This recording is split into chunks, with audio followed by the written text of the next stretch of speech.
বর্তমানে বিশ্বের সবথেকে কার্যকরী ডায়েট হলো আইএফ ডায়েট। এই ডায়েট অনুসরণ করে 10 থেকে 15 কেজি ওজন কমাতে পারবেন 1 মাসে।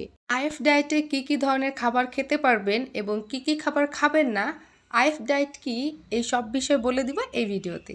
আসসালামু আলাইকুম এভরিওয়ান, কেমন আছেন সবাই? তো যারা 10 থেকে 15 কেজি ওজন কমাতে চাচ্ছেন, তো তাদেরকে বলবো আইএফ ডায়েটটা ফলো করার জন্য। আইএফ এর পূর্ণরূপ হলো ইন্টারমিটেন্ট ফাস্টিং। আইএফ ডায়েটটা হলো মূলত রোজার মতো, আমরা যে রমজান মাসে রোজা রাখছি না, ঠিক ওই রকমই কিন্তু একটু ভিন্ন।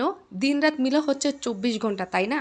তো আমরা হচ্ছে ফাস্টিংটা করব, মানে রোজাটা রাখবো হচ্ছে রাতে, যেমন 6টা থেকে 7টার মধ্যে খাবার কমপ্লিট করে সকালের খাবার খাবো হচ্ছে 9টা থেকে 9:30টার মধ্যে। তাহলে কিন্তু আমাদের ফাস্টিং হয়ে যাচ্ছে 14 ঘন্টা। অনেকে নতুন যারা আছেন, তো তারা হচ্ছে 14 ঘন্টা থেকে শুরু করবেন, বা 16 ঘন্টা, তারপরে হচ্ছে 18 ঘন্টা। আর এই যে দীর্ঘক্ষণ না খেয়ে থাকার কারণে কিন্তু আমাদের শরীরের মধ্যে ফ্যাট বার্ন হতে শুরু করে, মানে আমাদের শরীরে যে জমে থাকা চর্বিগুলো আছে সেগুলো কিন্তু বার্ন হতে শুরু করে। এছাড়াও কিন্তু রোজার যতগুলো উপকারিতা আছে, সবগুলো উপকারিতা কিন্তু এই ডায়েটে আছে। এই ডায়েট করলে আপনার হচ্ছে ফ্যাটি লিভার, তারপর হচ্ছে হার্ট ডিজিজ, ডায়াবেটিস, তারপরে হচ্ছে গ্যাস্ট্রিক আলসার, এই সব ধরনের রোগ থেকে কিন্তু মুক্তি পেতে পারেন।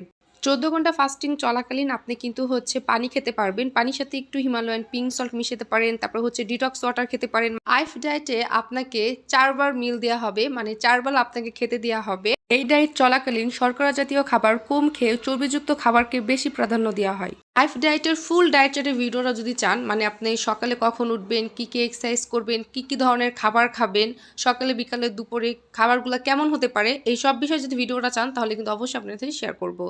তো আইএফ ডায়েটের জন্য আমি সকালে নাস্তা তৈরি করছি। অবশ্যই কিন্তু এই ডায়েটে প্রচুর পরিমাণে শাকসবজি রাখতে হবে। তো এখানে হচ্ছে আমি বরবটি আর হচ্ছে গাজর নিয়েছি, মানে বাসায় যে ধরনের সবজি থাকবে ওই ধরনের সবজি দিয়েও রান্না করতে পারেন। তো এখানে হচ্ছে আমি একদম পুরো চাইনিজ টাইপের একটু রান্না করেছি। আর এখন দিতে হবে ডিম। অবশ্যই এই ডায়েট চলাকালীন আপনাদেরকে হচ্ছে বাটার, ঘি অথবা অলিভ অয়েল বা সরিষার তেলটা রাখতে হবে, সয়াবিন তেল ব্যবহার করা যাবে না। তো এখানে হচ্ছে আমি একটা হাঁসির ডিম দিয়েছি, আপনারা চাইলে এখানে মুরগির ডিম ব্যবহার করতে পারবেন। এই ডায়েট চলাকালীন কিন্তু আপনারা দিনে 4 থেকে 5টা বা 6টা ডিম খেতে পারবেন। যাই হোক, তো এখন ডিমটাকে দিয়ে ঢেকে দিব।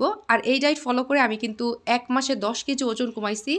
বলতে গেলে 2 মাসের মধ্যে আমি হচ্ছে 23 কেজি ওজন কমাইছি। কারো যদি মেটাবলিজমের রেট ভালো থাকে, তাহলে কিন্তু তার ওজন আরও কমতে পারে, মানে 15 কেজি বা 16 কেজি এরকম কিন্তু কমতে পারে। এরকম কিন্তু অনেকে ওজন কমাইছে। যাই হোক, তো এই তো রেডি হয়ে গেল আমার হচ্ছে সকালের নাস্তা। কিন্তু এই নাস্তা খাওয়ার আগে আমি কিন্তু হচ্ছে একটা পানীয় খেয়ে নিয়েছিলাম, যে পানীয়টা খেলে আমাদের হচ্ছে মেটাবলিজম রেট বাড়ায়। আমরা অনেকেই জানি যে মেটাবলিজমের কারণে আমাদের কিন্তু ওজন বাড়ে এবং কমে। তো এই ভিডিওটা হচ্ছে আমি রিলসে দিয়ে দিয়েছি, আপনারা চাইলে দেখে নিতে পারেন। যারা আমার ফলোয়ার আছেন তারা তো দেখেছেন, আর যারা দেখেন না তাদেরকে বলে অবশ্যই দেখার জন্য। যাই হোক, তো এই তো খাবারটা খুবই মজার ছিল। আর সাথে ছিল হচ্ছে সালাদ। অবশ্যই সালাদ থাকবে। এই সালাদের মধ্যে হচ্ছে বাদাম দিয়ে আছে, টমেটো, শসা, তারপরে হচ্ছে পেঁয়াজ, একটু লেবুর রস দিয়ে আমি শসাটা মানে সালাদটাকে তৈরি করে নিয়েছিলাম। তো এই ছিল আজকের ভিডিও। আশা করি সবাই ভালো থাকবেন। আল্লাহ হাফেজ। আর ভিডিওটি ভালো লাগলে অবশ্যই লাইক, কমেন্ট এন্ড শেয়ার করে দিবেন।